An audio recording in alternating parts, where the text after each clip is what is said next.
Assalamualaikum and good evening. You're now with me, Yusuf Shukri, for TVS Nightline. Our top story.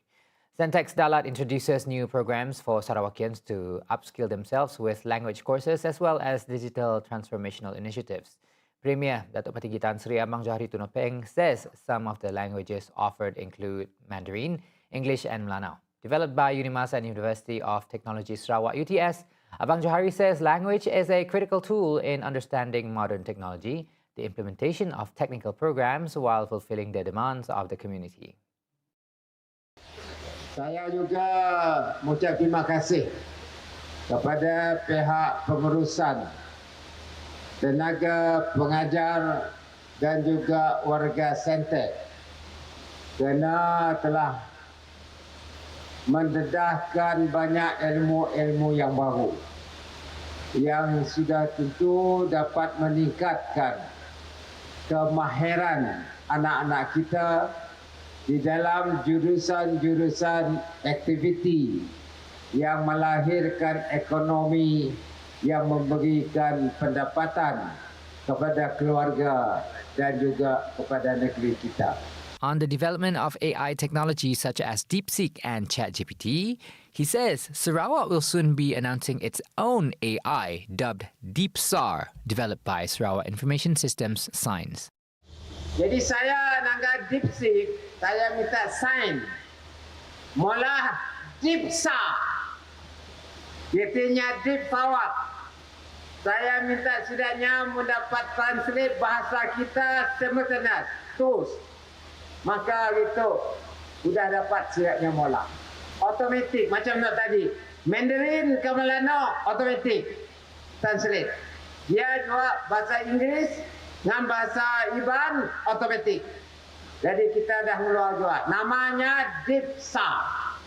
Tanya sudah sign, setidaknya dah mula. Saya minta setidaknya mula. Bermakna language center tu khususnya untuk pelancong. Itulah apa disebut sebagai ekonomi baru. Semua berpunca daripada IT. Yang di-Pertuan Agong Sultan Ibrahim today officiated the country's first energy-focused duty-free port, which is the Maharani FREEPORT, located within the Maharani Energy Gateway MEG complex in Tanjung Emas, Muar. His Majesty arrived at 10:53 a.m., where he was welcomed by the Regent of Johor, Tunku Mahkota Ismail, alongside Tunku Panglima Johor, Tunku Abdul Rahman Al-Haj, Tunku Putra Johor, Tunku Abu Bakar Al-Haj, and Prime Minister Datuk Sri Anwar Ibrahim. The port is situated within the Muar Port area along the Straits of Malacca, a location known to be one of the busiest oil shipping lanes in the world. The project is regarded as a strategic national initiative and is expected to attract 144 billion ringgit in long-term investments from international investors, providing significant economic benefits to both the state of Johor and the nation. The Maharani Freeport Master Plan spans 1,295 hectares of reclaimed land, forming 3 artificial islands that incorporate the Maharani Energy Hub, the Maharani Deep Sea Port, the Maharani Freeport Industrial Park, and the Maharani Freeport Financial Hub. The port is designed to serve as a comprehensive center for oil trading, storage, blending, vessel maintenance, and deep sea maritime operations. On the same development, Maharani Freeport is set to create around 45,000 job opportunities, elevating the competitiveness of Malaysia's maritime sector and supply chain. Prime Minister Datuk Sri Anwar Ibrahim says the project will be able to attract various industrial support while creating opportunities also for SMEs to be involved in international trade. Positioned at the southern gateway of the Straits of Malacca, this Freeport occupies one of the most advantageous maritime locations in the world.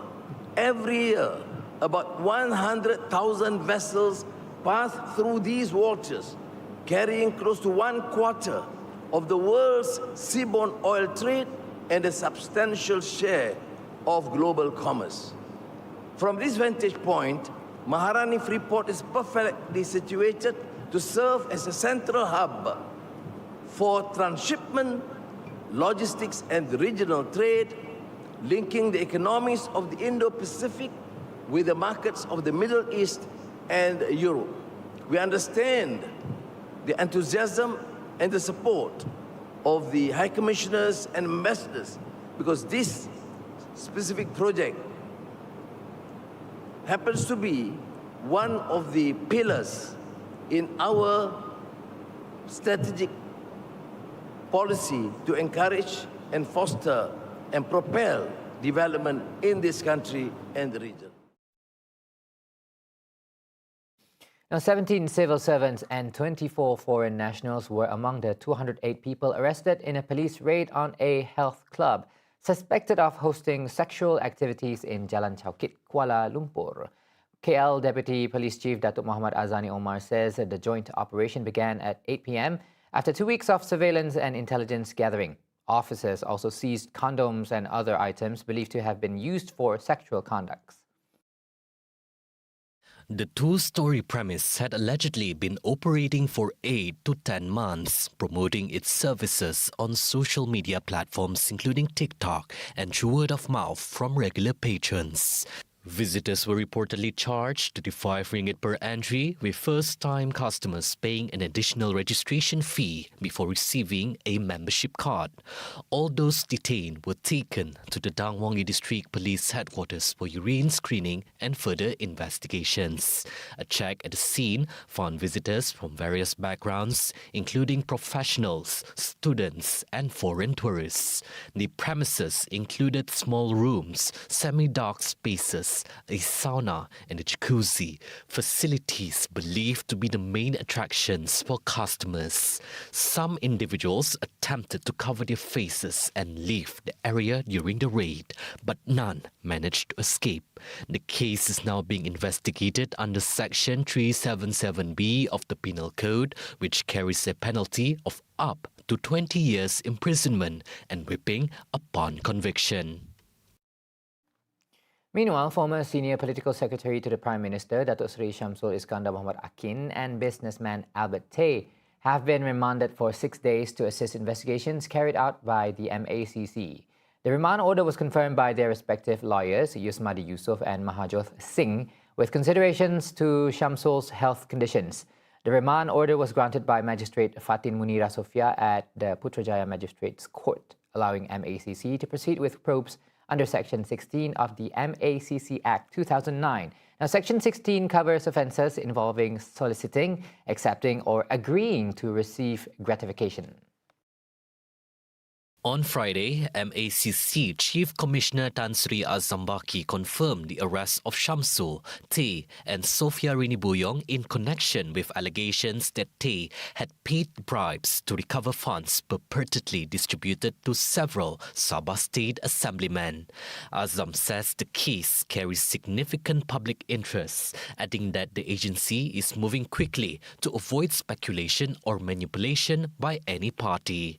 He stressed that the investigation will be conducted professionally and in line with the law, and that individuals who dispute their arrests may challenge them in the court.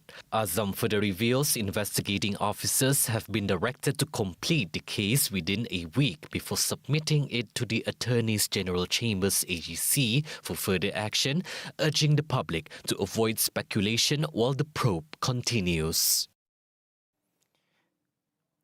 The tallying of votes for the Sabah state election has concluded and the time draws near to the results announcement. And throughout the day, unofficial results have shown seats won by various parties. Now, TVS has the privilege to be broadcasting this live, so without further ado, let's witness the results together at a press conference chaired by the Election Commission Chairman, Datuk Seri Ramlan Harun. 4,727 undi. Peratus pengundian berbanding dengan jumlah pemilih ke titik perpuluhan yang terdekat ialah 71.12%. Dengan ini, saya mengisytiharkan bahawa Datuk Sri Arthur Joseph Kuro dari Parti Barisan Nasional telah dipilih sebagai Ahli Dewan Undangan Negeri bagi bahagian pilihan raya negeri N45 SOK Sekian, terima kasih. Tahniah diucapkan kepada N45 Sok kepada Datuk Seri. All right, moving on. Nothing good comes out of damaging statements. Home Minister Datuk Seri Saifuddin Nasution Ismail comments about a statement made by a former politician who heavily criticised MA63 and how Sabah and Sarawak are burdening the nation. He says the current government is focused on honouring the agreement with the appointment of Deputy Prime Minister Dato' Ahmad Fadilah Yusof, chairing discussions between the federal and respective state governments. Saifuddin says priorities are set on fulfilling several remaining demands under MA63 while also identifying restrictions that have not been resolved. Adalah outgoing punya pemimpin. Dia ada prime time dia. Dia ahli parlimen, dia menduduki jemaah menteri, latar belakang undang-undang dia tahu. Dan tak ada sebab untuk dia nak meniup atau memberikan pandangan yang boleh menimbulkan keresahan ketika kerajaan Madani ini memberi tumpuan kepada tunaikan ke semua perkara yang telah disepakati. Dan di sana rakyat boleh menilai sendiri. Ya, pemimpin yang begini yang tak ada langsung nak tunjukkan soal perlunya menjaga keamanan dan ketenteraman dengan cara mengawal percakapan kita dalam perkara-perkara yang langsung tak menunjukkan apa-apa kebaikan. Anyone who is found making dangerous statements about MA63, Saifuddin adds, will face serious action.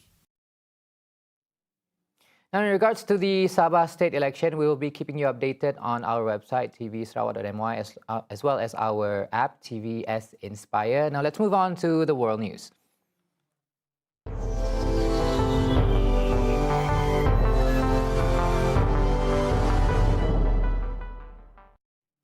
Hong Kong has entered a solemn 3-day mourning period, reeling from one of the deadliest fires in decades that has claimed at least 128 lives, with more than 150 still unaccounted for.